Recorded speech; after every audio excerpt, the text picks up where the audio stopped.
नमस्कार मित्रों, आपका YouTube चैनल पर एक बार फिर से स्वागत है, फिर से अभिनंदन है। जैसा कि हम जानते हैं कि हमारा जीवन छोटी छोटी घटनाओं के समुच्चय के रूप में रहता है।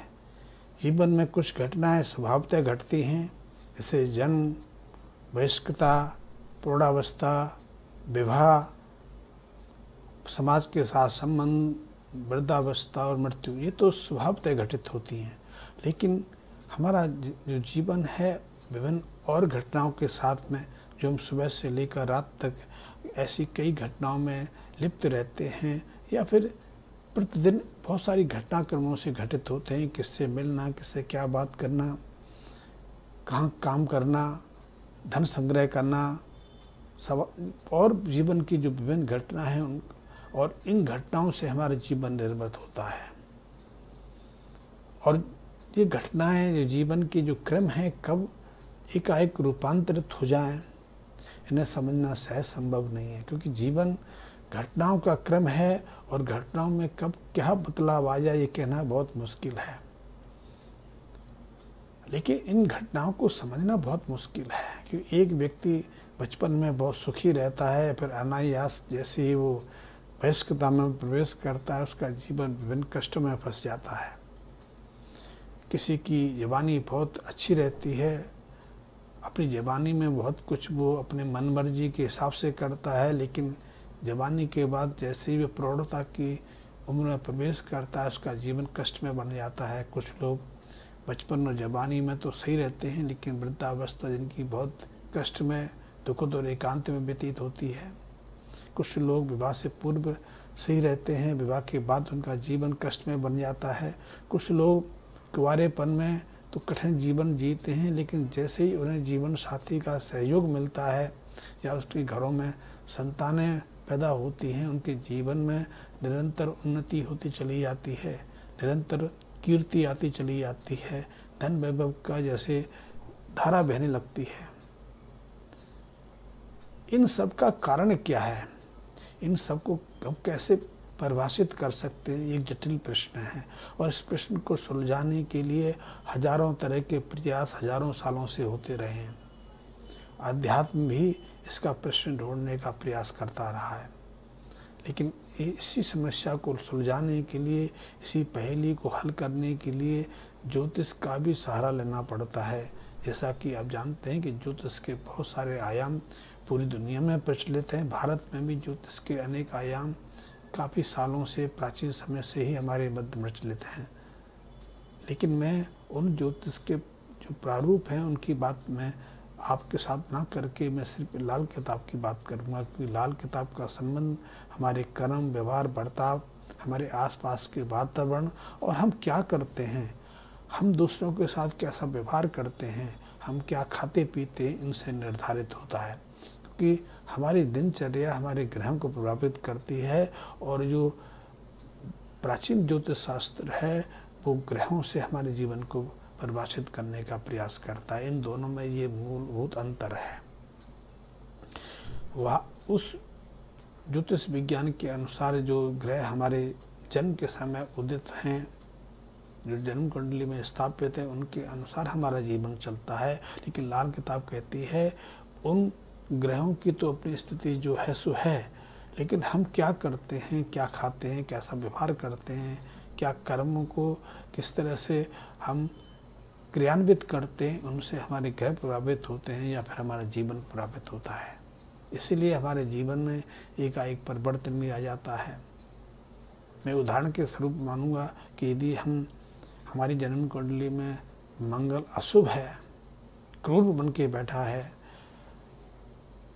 मंगल भाई के साथ संबंध स्थापित करता है, भाई का ही कारक है, और 10वें स्थान पर यदि शनि मंगल की युति बनी हुई है, योग बना हुआ है, इसके साथ में मंगल के साथ बुध का और शुक्र का भी सहयोग इसमें आ जाता है, तो ये तीनों हमारी मनोदशा को एक बदल देते हैं, हमारे सोचने, व्यवहार, विचारने की गति को एक नया रूप देते हैं। क्योंकि मंगल भाई और भाई के साथ में हमारे संबंधों को निर्धारित करता है। बुध का संबंध हमारी बहन के साथ में, बुआ के साथ में, बेटी के साथ में, और ये तीनों तीन धारा हैं।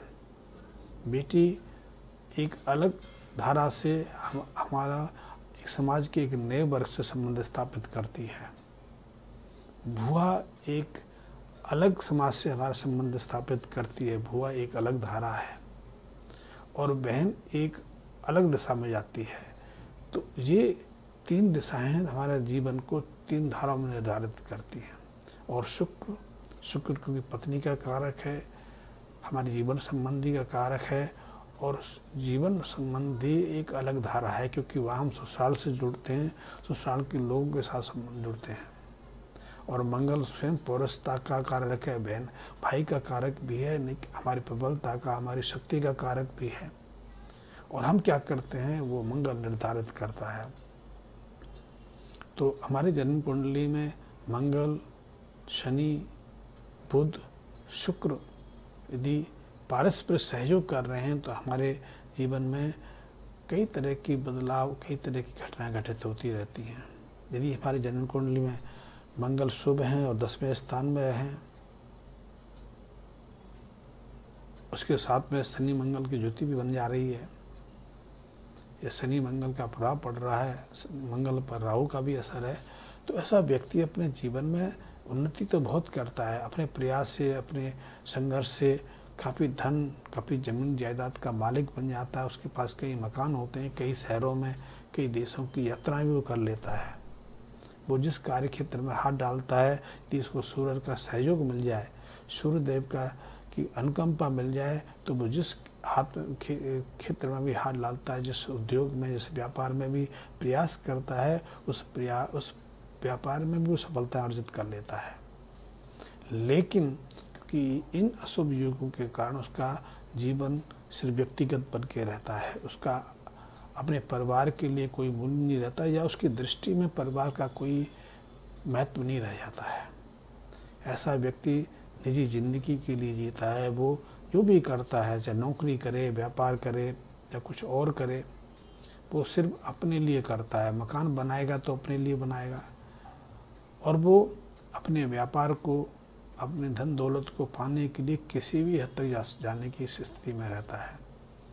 वो साम दाम दंड भेद सबको अपनाता है। इसलिए वो अपनों के साथ में, अपने मित्रों के साथ कई तरह का धोखा भी दे देता है, बैंक को भी धोखा दे देता है, व्यापारियों को भी कई तरह से मूर्ख बना लेता है। यहाँ तक कि यदि अशुभ योगों की दशा का समय आ जाए तो वो इस हद तक अपने लालच में फंस जाता है कि वो दूसरों को ठगी ही नहीं देता, दूसरों को धोखा ही नहीं देता, उनके संपत्ति को, उनकी मकान को, उनकी ज़मीन को धोखे से हड़प भी सकता है, हत्या तक भी कर देता है। और ये एक अशुभ योग है। इस अशुभ योग से यदि किसी की जन्म कुंडली मंगल 10वें स्थान पर अशुभ प्रभाव में है, शनि मंगल की ज्योति है, बुध शुक्र का भी असर है, और उसके लक्षणों में, उसके कार्य में यदि हमें लगे कि वो ऐसी तरफ बढ़ रहा है, तो निश्चित ही उसे सामाजिक बनाए रखने के लिए, परिवार के लिए उपयोगी या परिवार की उपयोगिता उसके लिए बनाए रखने के लिए कुछ उपायों का सहारा लेना बहुत ज़रूरी है। अन्यथा उसका तो जीवन एक कुएं की मेंढक की तरह बन जाता है, क्योंकि वो खूब प्रयास करता है लेकिन प्रयास की उसमें अपना है, इसलिए प्रयास में उसकी कोई कमी नहीं रहती, संघर्ष में किसी तरह की गिरावट न्यूनता नहीं आती। वो धन भी खूब संग्रह करता है, वो जो चाहता है उसे सहजता से प्राप्त भी कर लेता है, लेकिन उसका उपयोग ना तो उसका पूरा परिवार कर पाता है, ना पत्नी, न जीवन साथी को मिलता है। उसके माँ बाप भी उसकी एक झलक देखने के लिए बहुत आतुर हो जाते हैं। अब जैसे नहीं, आज बहुत लोग ऐसे हैं जिन्होंने 10-12 साल की उम्र तक माँ बाप की गोद में व्यतीत किया, 15 के बाद वो किसी भी प्रयास में, जैसे कि बहुत लोग आज हैं जो पढ़ने जाते हैं, पढ़ने के बाद अपने माँ बाप के पास वापस नहीं लौटते हैं। पहले कोचिंग, फिर इंस्टीट्यूशनल एजुकेशन, फिर उसकी हायर एजुकेशन, फिर जॉब, फिर विवाह। क्योंकि विवाह करने के लिए भी वो अपने परिवार पर, अपने माँ बाप पर ज़्यादा निर्भर नहीं रहते, क्योंकि जीवन साथी भी उनमें से ज़्यादातर लोग स्वयं चुन लेते हैं। ऐसे में उनके माँ बाप जिन्होंने उसको बढ़ाने में, उसको सेटल करने में काफ़ी सहयोग किया होता है, उसकी एक झलक पाने के लिए भी आतुर दुखी हो जाते हैं। तो ऐसे में यदि हमें लगे कि हमारे बच्चा इस तरह बढ़ रहा है तो उनको 15-16 साल की उम्र से ही कुछ उपाय करा देना हमारे लाभकारी रहता है। हम ऐसा कराएंगे तो निश्चित रूप से उन्हें भटकने से, उन्हें अलग मार्ग पर जाने से रोक सकते हैं। तो उसके लिए सबसे पहले इन लोगों को 27 दिन तक लगातार 700 ग्राम गेरू आपने सुना होगा कि यदि हमारे यहाँ जब कई तरह की जो कला जो रचनाएं बनाई जाती हैं, अब तो खैर वो प्रचलन समाप्त हो गया, तो खड़िया मिट्टी, लाल रंग की खड़िया मिट्टी आती थी, उसको गेरुआ कहते हैं। गेरू को पानी में घोल के लाल रंग बनता है। और कई बार तो जैसे कि हमारे यहाँ बड़ी एकादशी आती है जिस दिन तुलसी का विवाह किया जाता है, तो बहुत सारे भारत के देश राज्य ऐसे हैं, यहाँ जमीन फर्श पर गोबर का चौका लगता है, उस फर्श पर या दीवारों पर कई तरह की आकृतियाँ गेरू से उभर जाती हैं। शरीर पर लगाने के लिए भी गेरू का उपयोग होता है। कई आयुर्वेदिक दवाइयों में भी गेरू का उपयोग आता है। तो आप ऐसा 700 ग्राम गेरू लेके उसे आप 27 दिन तक निरंतर मिट्टी में दबा सकते हैं या उसका शरीर पर लेप करा सकते हैं। शरीर पर लेप करने से मंगल की जो उग्रता है दब जाती है, मंगल की उग्रता में कुछ गिरावट आती है, इसलिए उसके व्यवहार में सौम्यता आती है। वो सहजता से किसी बात को समझने के लिए बाध्य हो जाता है। दूसरा, ऐसे लोगों को दूध से हलवा बना के, अब दूध की बारी जब आती है तो उसमें कुछ किंतु परंतु हो जाता है कि हम दूध उसको कहते हैं जो थैली में आता है, डेयरी से आता है। लेकिन डेयरी का दूध कैसे दूध हो सकता है, क्योंकि आजकल भारत में हर दिन करीब 64 करोड़ लीटर दूध की आवश्यकता है, जबकि हमारे देश में दैनिक उत्पादन जो दूध की है वो 14 करोड़ लीटर से कम है। इतना बड़ा अंतर है। तो बाकी का जो 50 करोड़ लीटर का दूध है वो आता कहाँ से? तो वो रसायन से आता है, पाउडर से आता है। पाउडर में भी क्या क्या हो सकता है। तो यदि हम हलवा बनाएंगे तो वो दूध ही होना चाहिए। दूध यदि गाय का हो, और गाय में भी ये देसी हो, तो हमारे लिए अमूल्य है। तो ऐसा उपाय बहुत प्रभावी हो जाता है। तो आप दूध से हलवा बना के उसमें गाय का घी भी डालना है, कि सिर्फ दूध से घी हलवा नहीं बनता। तो उसमें देसी गाय का घी भी उपयोग करना है, चाहे तो मावा प्रयोग कर सकते हैं। और मंगलवार को ये बना के हमें ये बांटना है। इससे मंगल की अशुभता भी दूर होती है, मंगल नियंत्रित होते हैं। जो हम इससे हमारी जो बोलने, हम जो अनसंड बोलते हैं, अनावश्यक बोलते हैं, बिना सोच विचारे बोलते हैं, उस पर नियंत्रण स्थापित होता है। तो अब ये उपाय कर सकते हैं। मंगल बृहस्पति की यदि युक्ति बन जाती है तो वो भी थोड़ी खतरनाक है, लेकिन वो दूध घी से हलवा, दूध से हलवा तैयार करके घी के प्रयोग से उसको बांटने से उसमें नियंत्रण आता है। तो आप ये उपाय करेंगे तो बहुत लाभ आपको मिलेगा, बहुत अनुकूलता होगी। मैंने कहा कि हमारी जीवन जो है विभिन्न घटनाओं का समुच्चय है, और इन घटनाओं को हम अपनी ग्रह चाल को समझकर सहजता से नियंत्रित कर सकते हैं।